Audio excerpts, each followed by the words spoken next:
Hey there, and welcome to another edition of the Dishwashing Philosopher.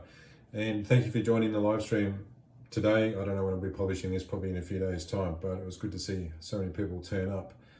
So, firstly, I want to talk about food addictions. It's one of those things that doesn't get talked about a whole lot because if you start doing something like the carnivore way of eating, it's great because it gives you a structure for what foods to eat, but it doesn't really give you a way to handle other things to do with your mind, such as food addictions. And I was reminded of this when I went shopping at Aldi the other day. I used to have this habit of going to Aldi every day after I finished work and buying one of those keto / whatever tubs of ice cream with a little 375 mil or whatever. And I'd bring it home and scoff the thing, right? And I know that there is very little good nutrition in those things. There's an ingredients list as long as your arm. Some are better than others. And I knew there was a good chance it was going to give me the runs for sure, but I still just had to have it, right? And although that feeling of wanting to buy it has lessened somewhat, it was still there. As I walked down the aisle with the ice creams, and I was like, ooh, that'd be pretty good, forget that. And then I had to remind myself it really doesn't contain a whole lot of nutritional value. So you're going to put that in your body. You might have a temporarily satisfy whatever craving that you think you've got. And then what? And then it's done. Then you've got to deal with the aftermath of that afterwards. And is it worth it? Oh, it's not, actually. So now that I've been doing the carnivore way of eating for more than 2 months, I didn't think I'd have this issue anymore. It's definitely a lot less, but it hasn't gone away. I think that's something to keep in mind if you're just starting out with this, is that the habits that you have and whatever addictions that you might have with regards to food, sweet food, carbohydrates, I think a lot of us are carb addicts, then you're still going to have to deal with that, and it might take time. I think that's the message. Don't shoot yourself, or don't get down on yourself if you're finding that craving still exists and you want to have that food, even though you know it's not good. Just take it one meal at a time. It's probably a better way to go. It's like, okay, what am I having for dinner? What am I having for my first meal of the day, whether it's breakfast or lunch? And maybe when you go to the shops, you've just got to avoid that aisle. The one that's got all that food, which is not really food, it's just like manufactured garbage, not most of it. The one that's got that food in it that is not good for your body, that you really don't want to be eating, just avoid that completely. You might think you don't have any issues with food addictions, but I can tell you, I do. And I use food, like a lot of us do, as a means of soothing ourselves. Soothing, if I've got pain, like I have chronic pain in my arm, so when that pain is intensified, then I want to do something to soothe that, and I've used food as a way of doing that for a long time. Didn't really realise until now. I was talking to my friend, I don't think he'd mind if I mention Bill today, Bill from Alaska, and Bill was not feeling too great today. He woke up not feeling that well, and I think he's like about 3 weeks into the carnivore diet, and it did make me, I've heard about the keto flu before, so I suggested electrolytes, but it does make me wonder how, I began to think about when your body is using fat for energy, and so you're reducing your adipose tissue stores, then there's going to be toxins that have been stored in your body fat that will be released into your bloodstream. And it does make me wonder whether that does occur for a lot of people, and that's the reason why they don't feel very well. They might initially start off okay, and then they start to feel pretty darn sick, like after 2 or 3 weeks or maybe even longer. So I did do some research on it, and there was one woman who's a PhD that has researched this and mentioned a few studies that show that as people lose weight, as they burn fat, then toxins from chemicals like pesticides and whatnot increase in concentration in their blood. So a lot of these compounds are what you call lipophilic, so they are stored in fat. her solution was to only eat foods that are lower down the food chain, like plants and fruits, etc. What she failed to address was that what if you don't tolerate those kinds of things very well, and what about the fact they're really high in carbohydrates, which then cause your insulin levels to raise, which has then got its own a whole bunch of health issues associated with that, as we know if you follow any of the research by Dr. Ben Bigman. Anyway, the point was that it's been shown that concentrations do increase a lot for people that have lost weight due to pesticides. I guess it's just something to keep in mind if that's something that you're experiencing. But it also did make me think about the meat. Obviously, eating meat, we're higher up the food chain, so the concentration of pesticides and whatnot is going to be higher in meat than in other food sources. I think that makes common sense to me.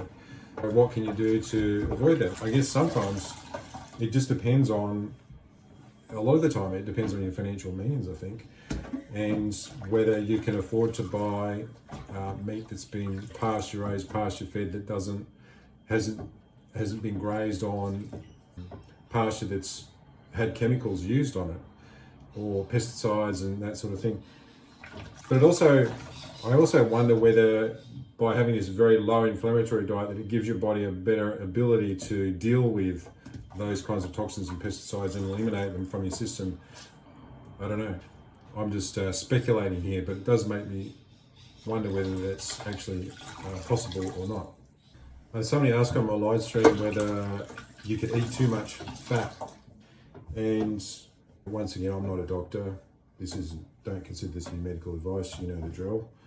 Anyway, it's social media. Even doctors can't provide advice on social media because that's not how their license works. But in any case, it's a free country and we can talk about whatever we want. I'm talking about, can you eat too much fat? And once again, I'd refer to Dr. Ben Bigman. He's written a book called Why We Get Sick. And he's a real expert scientist when it comes to insulin and the relationship between insulin and glucose and body fat and losing weight, etc., and just health in general. And he was talking about how when it comes to when you consume fatty acids, which gets converted into, there's a few things that go on. One is fatty acids, as far as energy production goes, they're converted in ketones. Ketones are used predominantly in your brain as an energy source, but also in your heart muscle tissue as well. As well as that, ketones are excreted in your saliva, in your sweat, in your urine as well.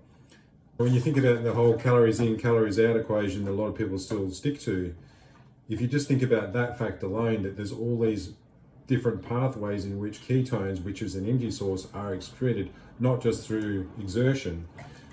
And the fact that fat isn't just converted into energy, it's used in the membranes of all of your cells. It's even in muscle tissue. You think, oh, it's just protein that's used to build muscle tissue, but it's not. It's not only protein, but each fiber has a lining on it. I don't know what the actual name of it is, but that uses fatty acids to create that lining, and so there's a whole lot of things that fat is used for. It's not just a case of you eat the fat, which gets converted to energy, that is used for you to use in your body. It actually is the building blocks of many other things as well.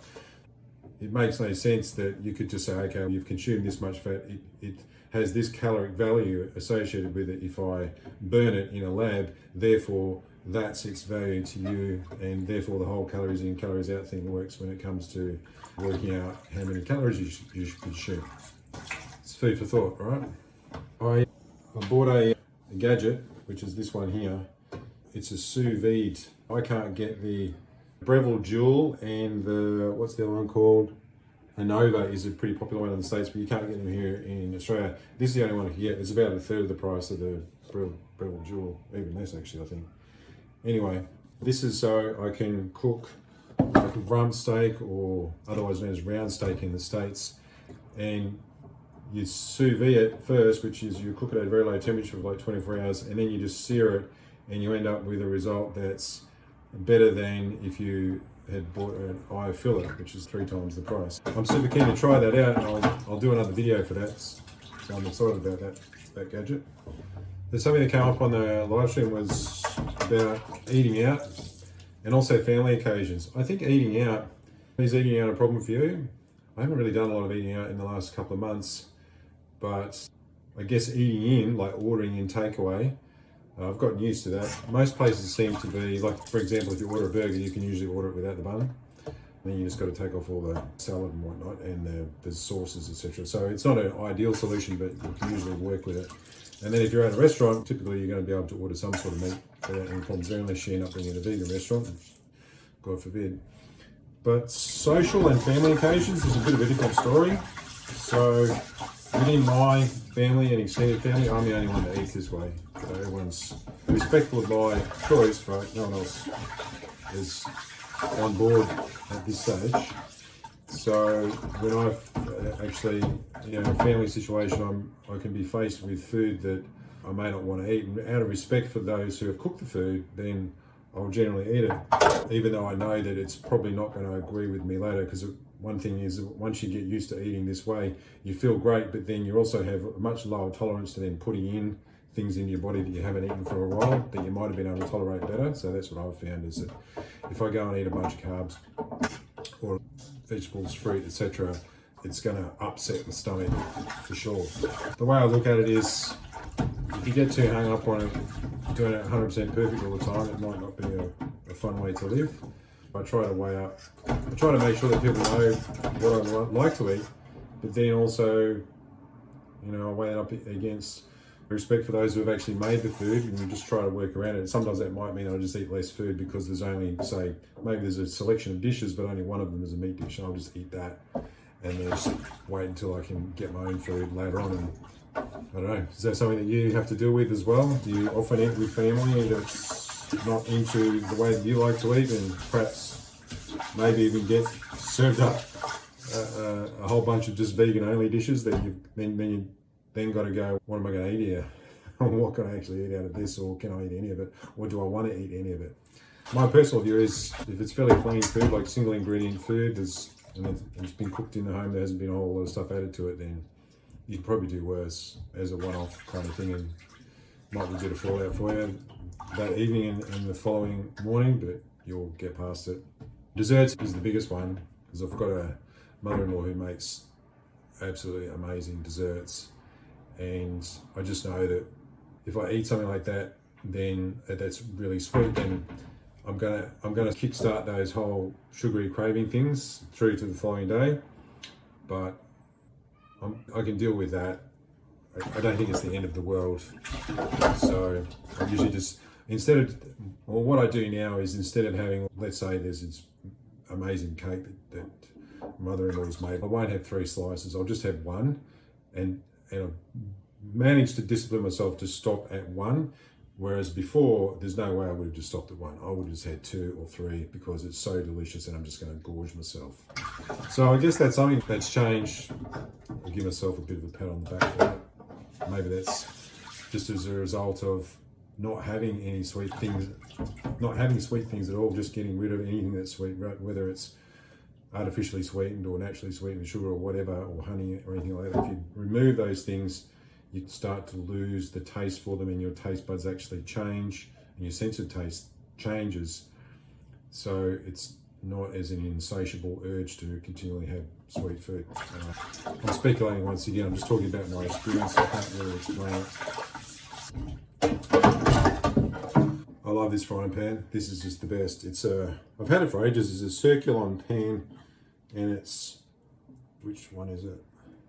Oh yeah, Steel Elite. So what I did know about it is that it's an induction compatible pan. So the little portable induction cooker that I use outside, which you've seen in some of my videos, works well with this pan. It's amazing, like how much faster this heats up on an induction cooktop as opposed to just a standard electric one. And then it also cools down faster as well. It's brilliant. It's well worth, I forget how much I paid for it, but if you're going to buy a pan, this is a ripper. And I'm not sponsored by Circulon or anything like that, right? All right, that's it. Time to let the plug out. Look, listen, if you're just starting or you've been doing this for ages and you've stalled, if you're wanting to lose weight, you've stalled, or people do this for all kinds of reasons to do with their health, autoimmune diseases, irritable bowel syndrome. There's just loads of pain, chronic pain. I know there's loads of different reasons why you might be eating the carnivore way, and if you've had a bit of a setback, or you're finding that things aren't going fast enough for you, just don't be in a rush. I mean, just keep going. Just worry about the next thing you've got to do. Do that, and then tomorrow is a new day. You'll feel differently about it. That's it for now. Peace out.